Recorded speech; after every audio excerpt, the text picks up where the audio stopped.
Current పెడుతున్నారు. ఇప్పుడు రాకండి, మేము పిలిచినప్పుడు రండి అని అంటున్నారు. ఇంకా ఇంతవరకు అవ్వలేదు.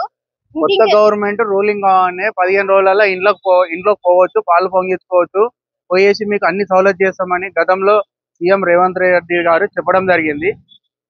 ఆయన వచ్చిన తర్వాత మీకు ఎలాంటి స్పందన లేదమ్మా? లేదండి, ఇంతవరకు మాకు ఎలాంటి స్పందన లేదు.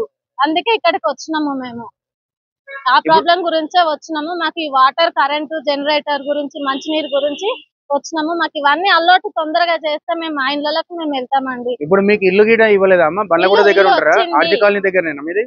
లేదండి, తార్నాక మాణికేశ్వర నగర్ ఒడ్డర్ బస్తీలో ఉంటున్నాం. ఇంకా పోలేదా మీరు? ఇంట్లో పోలేదా? ఇంకా ఎవ్వరం వెళ్ళలేము. అక్కడ పోయి చూస్తే పాములు, పావురాలు అవే ఉంటున్నాయి కానీ మనుషులు మాత్రం ఉంటలేదు అక్కడ. మా ఇంట్లో మాకు తొందరగా వచ్చేలాగా చేస్తే మీ కాళ్ళు కడిగి మేము నెత్తిలా పోసుకుంటాము. మాకంతా ప్రాబ్లం అవుతుంది. రెంట్ కట్టలేక చాలని జీతాలతోని చాలా ప్రాబ్లం అవుతుంది. పిల్లలు చదువుకోలేక, వాళ్ళకి ఫీజులు కట్టలేక చాలా ఇబ్బంది అయిపోతుంది. రెంట్ కడుతుంటే మాకు ఏం చేయాలో అర్థం అవ్వట్లేదు. ఈ పైసలు సొంతిల్లు వచ్చినా కూడా మేము రెంట్ కడుతున్నాము. మాకు ఇచ్చి ఏం ఫైదా? మాకు మా సొంత ఇల్లు వచ్చినాక కూడా మేము రెంట్లు కడుతున్నాం. ఇంకా మా ఇల్లు మాకు వచ్చేలాగా చేయండి ప్లీజ్. అమ్మా మీది ఎక్కడ బ్లాంక్? ఎక్కడి నుంచి వచ్చారమ్మా మీరు? నేను వచ్చేసి ఇక్కడ హిమాయత్ నగర్ దోమలగూడ నుంచి వచ్చానండి. నాకు వచ్చేసి అలాట్మెంట్ వచ్చేసి అహ్మద్గూడలో జరిగింది రావడం. నాకు వచ్చేసి సెప్టెంబర్ నెలలో అలాట్మెంట్ లెటర్ మాకు వచ్చింది మా చేతికి. అంటే దాదాపుగా 10 నెలలు మాకు వచ్చి ఇల్లు. 10 నెలల్లోని మాకు వచ్చింది జస్ట్ ఏంటి అలాట్మెంట్ లెటర్ అందరికి చూపించుకోవడం కోసం మాత్రమే మా చేతుల్లో ఉంది. అక్కడ ఏ పనులు జరగట్లేదు. వాటర్ కనెక్షన్ లేదు, జనరేటర్ లేదు, ఒక కరెంటు లేదు. అక్కడ మాకు లిఫ్ట్ సదుపాయం లేదు. పెద్దవాళ్ళు చాలా మంది ఉన్నారు. వాళ్ళు ఎలా వెళ్తారన్న ఉద్దేశంతో మేము అందరి కోసం పోరాడుతున్నాం. మేము 10 నెలల నుంచి తిరుగుతూనే ఉన్నాం. ఎక్కడ అంటే అక్కడ ఏ ఆఫీసుని కలంటే ఆఫీసుని కలుస్తున్నాము, తిరుగుతున్నాము. గత ప్రభుత్వం మాకు ఇచ్చింది మేము సంతోషపడ్డాము. ఇప్పుడు రేవంత్ రెడ్డి అన్న గారు వచ్చారు, ఇంకా సంతోషం.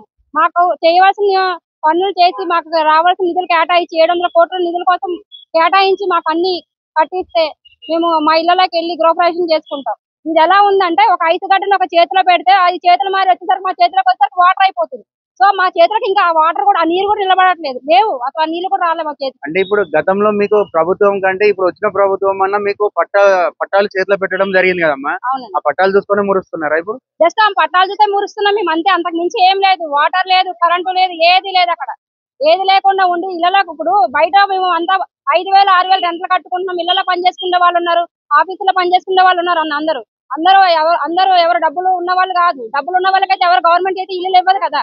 డబ్బు ఉన్న వాళ్ళకైతే గవర్నమెంట్ ఇల్లు ఇవ్వదు. లేని వాళ్ళని పేదవాళ్ళని చెప్పి మాకు ఇచ్చారు. ఆ పేదవాళ్ళని ఇంకా పేదవాళ్ళ కింద కూర్చోబెడుతున్నారు కానీ ఉన్న వాళ్ళు ఎప్పుడు చేస్తారు? ఇంట్లోకి మేము వెళ్ళి మా సొంత ఇళ్ళని ఎప్పుడు మేము సంతోషపడాలి? ఇప్పుడు మాకు తెలిసిన సమాచారం ప్రకారం, మాకు వచ్చిన సమాచారం ప్రకారం ఎక్కడైనా డబుల్ బెడ్రూమ్ ఉన్న చోట్ల గడ్డి పెరగడం గానీ, అందులో మందులు తాగడం గానీ, చిల్లరేషాలు వేస్తున్నారని చెప్పేసి మాకు సమాచారాలు వస్తున్నాయి అమ్మా. అవి నిజమేనా? నిజమే అన్న. ఇప్పుడు నా ఇంట్లో నేనున్నానంటే ఎవరు రారు నా ఇంటి దగ్గరికి. నా ఇంట్లో నేను లేను. ఎవడన్నా సార్ తాగిపోతాడు, సార్ గంజా తాగిన వాళ్ళకి ఎవడన్నా వచ్చి కూర్చుంటాడు. నా ఇంట్లో నేను ఉంటాయి కదా, ఎవరు రానివ్వకుండా ఉండేది. ఇప్పుడు వాళ్ళకి అడ్డగా మారిందని చెప్పేసి ప్రజలు చెప్తున్నారు. అవును, అదైతే పక్కా అన్న. అడ్డగా మారడం కాదు, అక్కడ అంతా వేరే వేరే రూట్ లో పోతుంది. వేరే వేరే రూట్ లోకి వెళ్తున్నారు. వేరే వేరే ప్రాబ్లమ్స్ అక్కడ వేరే వేరే కమ్యూనికేషన్ జరుగుతుంది. మాలాంటి వాళ్ళు గంతిగా మాట్లాడడం, మా గొంతు గట్టిగా లేచిందా మా నోరు మూసేస్తున్నారు. సో అట్లాంటి ప్రాబ్లమ్స్ లో మేము ఉన్నాము. మాకు ఏం లేదు. రేవంత్ రెడ్డి అన్న గారు మిమ్మల్ని ఒకటే రిక్వెస్ట్ చేస్తున్నాం, మీ అందరము. మేము ఇంతమంది కాదు, ఇంకా వచ్చారు చాలా మంది, వెళ్ళిపోయారు. ఒకసారి చూడండి అన్నగారు, మీరు జస్ట్ దయచేసి మా మీద మీ దయ ఉంచి మాకు కావాల్సినవి మేము అడిగే వల్ల 4 పాయింట్లే: కరెంటు, వాటరు, లిఫ్ట్ సదుపాయం, జనరేటర్ సదుపాయం. 4 పాయింట్స్ మేము అడుగుతున్నాము. సో మా మీద దయ ఉంచి మాకు కొంచెం తొందరగా మా ఇళ్లకు మేము గృహప్రవేశం చేసుకుంటే ప్రతి ఒక్క ఇంట్లో మీ ఫోటో పెట్టుకుంటాం అన్న. ఏది చెప్తున్నాం మేము, ప్రతి ఒక్క ఇంట్లో మీ ఫోటో పెట్టుకుంటాం మేము.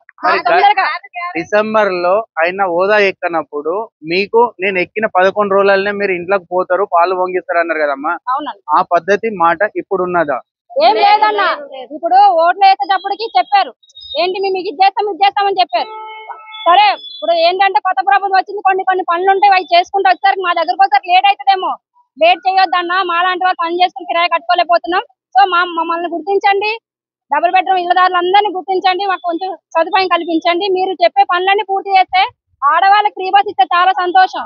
2,500 ఇస్తానది ఇంకా ఇవ్వలేదు. సరే, ఆ విషయాల గురించి కాదన్నా, మాకు కావాల్సిన డబుల్ బెడ్రూమ్ డబుల్ బెడ్రూమ్ ఇచ్చారు, ఆ పేపర్ చూసి మురిసిపోవడం కాదు, ఇంట్లో కూర్చొని మురిసిపోయినట్టు చేయండి మమ్మల్ని. డబుల్ బెడ్రూమ్ ఇచ్చేసి మహాలక్ష్మి కింద 2500 ఇస్తా అన్నాడు కదమ్మా. అవునండి, దాని గురించి ఏం చెప్పాలి? అడుగుతున్నామన్నా. అలాంటి సహాయాలు చేస్తే ఆ సమస్య వేరు కదన్నా, మా సమస్య వేరు. మేము వచ్చి సరే అది చేస్తారేమో, ఇంకా ముందు ముందు చేసుకుండొచ్చేమో, కానీ ఆయన ఏమేమి తప్పుపడట్లేదు. మాకు కావాల్సింది అది. ఈ రోజు గత ప్రభుత్వం మొత్తం కూడా పేదలకి అని చెప్పి డబుల్ బెడ్రూమ్ సంబంధించి ఇల్లు ఇచ్చింది.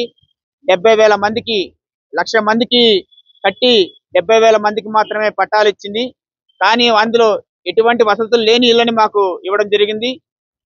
దానివల్ల ఇది ఓట్ల కోసం మాత్రమే, ఓట్ల ముందు మాత్రమే ఈ కార్యక్రమం చేసుకొని మా దగ్గర ఓట్లు కొల్లగొట్టుకున్నారు తప్ప మాకు మాత్రం ఇళ్ల పట్టాలు తీసుకొచ్చి ఉట్టి చేతి ఇచ్చారు తప్ప, ఉట్టి ఇల్లు ఇచ్చారు తప్ప దాంట్లో ఎటువంటి వసతులు లేవు.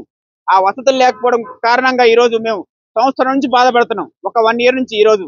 ఇప్పుడు ఆ ఇళ్ళకి మరమ్మతులు చేయడానికి ఇంకా 700 కోట్ల రూపాయలు కావాలని చెప్పి ఈ రోజు అధికారులు చెప్తున్నారు. దానికి సంబంధించి ఈ రోజు బడ్జెట్ ఇక్కడ సమావేశంలో పెడితేనే ఈ రోజు మాకు వసతులు వస్తాయి.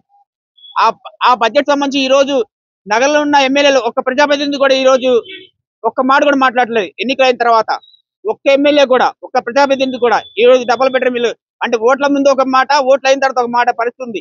అందుకే మేము రేవంత్ రెడ్డి గారిని ఒకటే మేము కోరుకోవడం ఈ రోజు ఇక్కడికి వచ్చింది. మా సమస్య పరిష్కరించండి, మా సమస్య పరిష్కరించండి, మా సమస్యలు కావాల్సిన బడ్జెట్ రిలీజ్ చేయండి. వెంటనే కనుక మాకు వసతులు కల్పిస్తే కనుక మేము ఆ ఇళ్లలో గృహప్రవేశాలు చేసుకోవడానికి అవకాశం ఉంది.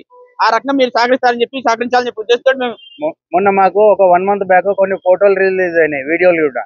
ఆ వీడియోలలో ఏంటంటే ఇప్పుడే పరిశీలిస్తున్నాం, వాటర్ అయిపోతుంది, ఇక్కడ అయిపోతుంది అన్నట్టు మాకు కొన్ని ఫోటోలు పంపించారు అన్న. దాని మీద సమాచారం ఏముందన్న? అది కొంతమంది కావాలని ప్రచారం చేస్తున్నారు తప్ప వాస్తవంగా అంటే వాస్తవం వాటర్ ఉందంటే అక్కడ బోర్ వాటర్ ని ఎక్కిచ్చా, లేదా వర్షంలో ఉన్న వాటర్ ని వస్తున్నట్టు చూపించారు తప్ప అక్కడ వాస్తవంగా ఇంతవరకు, ఎందుకంటే వాటర్ డిపార్ట్మెంట్ కి ఇవ్వాల్సిన నిధులు ఇవ్వకపోవడం మూలంగా ఈ రోజు నగర వ్యాప్తంగా మొత్తం ఎక్కడైనా చూడండి హెచ్ఎండబ్ల్యూ ఎక్కడ కూడా కనెక్షన్ ఇవ్వలేదు. ఈ రోజు ఆ వాటర్ రావాలంటే ఇప్పుడు కూడా మేము అధికారులతో మాట్లాడింది ఇదే. అధికారులు మాకు రావాల్సిన ఫండ్ జీతం నుంచి రాలేదు కాబట్టి మేము వాటర్ కనెక్షన్ ఇవ్వలేదని చెప్పి స్పష్టంగా ఈ రోజు అధికారులు ఇక్కడ దివ్య మేడం ముందే మాకు స్వయంగా చెప్పడం జరిగింది. అది స్వయంగా మేడం గారు కనుక్కున్నారు కూడా. దానికి సంబంధించి అన్ని బడ్జెట్ సంబంధించి ముఖ్యంగా ఉంది ఇక్కడ. కొత్త ప్రభుత్వం వచ్చి 9 నెలలు అవుతుందన్న, మరి ప్రజల సమస్యలు ఎందుకు తీరుస్తలేదు? అదేనండి దానికి సంబంధించి. ఎందుకంటే ఈ రోజు గవర్నమెంట్ కూడా మేము అడిగే రేవంత్ రెడ్డి గారిని మేము అడుగుతున్నాం, గత ప్రభుత్వం చేసిన తప్పుల్ని పక్కన పెట్టుకొని మమ్మల్ని శిక్షించొద్దు దయచేసి. మీరు అందరూ కూడా ఆ గత ప్రభుత్వం సంబంధించి నిర్లక్ష్యం అయిపోయింది. ఇప్పుడు ప్రభుత్వాన్ని సరే మమ్మల్ని దయచేసి మాకు అందరికి కూడా సహాయం చేయాలని చెప్పి మాకు కావాల్సిన నిధులు కేటాయించి మాకు గృహప్రవేశాలు చేసుకోవడానికి అవకాశం కల్పించాల్సిన విజ్ఞప్తి చేస్తున్నాం మేము. నా పేరు విజయ్ కుమార్. నేను 2BHK అసోసియేషన్ సంబంధించిన తరపున మొత్తం కూడా ఈ డబుల్ బెడ్రూమ్ సంబంధించిన దానికి చైతన్యం చేయడం కోసం ఈ అందరం కూడా అసోసియేషన్ గా ఏర్పడి మేము కృషి చేస్తున్నాం. మీరు ఎక్కడి నుంచి వచ్చారన్న ఇప్పుడు? మరి నేను ఉండేది బాగలింగంపల్లి, కానీ నాకు వచ్చింది అహ్మద్గూడలో. అహ్మద్గూడ నుంచి ఇప్పుడు అందరికి సర్వే చేసుకుంటా మీరు హెల్ప్ చేస్తున్నారు. అందరికి అసోసియేషన్ గా ఏర్పడేసి అందరిని యూనిటీ చేస్తున్నాం. ఓకే అన్న, థ్యాంక్ యూ. చెప్తాను ఇప్పుడు అమ్మాయి కూడా వచ్చింది, డబుల్ బెడ్రూమ్ ఇచ్చిర్రు. వరకు నీళ్లు, లిఫ్ట్, కరెంటు ఏం లేదు ఇంతవరకు. లిఫ్ట్ లేదు, కరెంటు లేదు, లిఫ్ట్, నీళ్లు.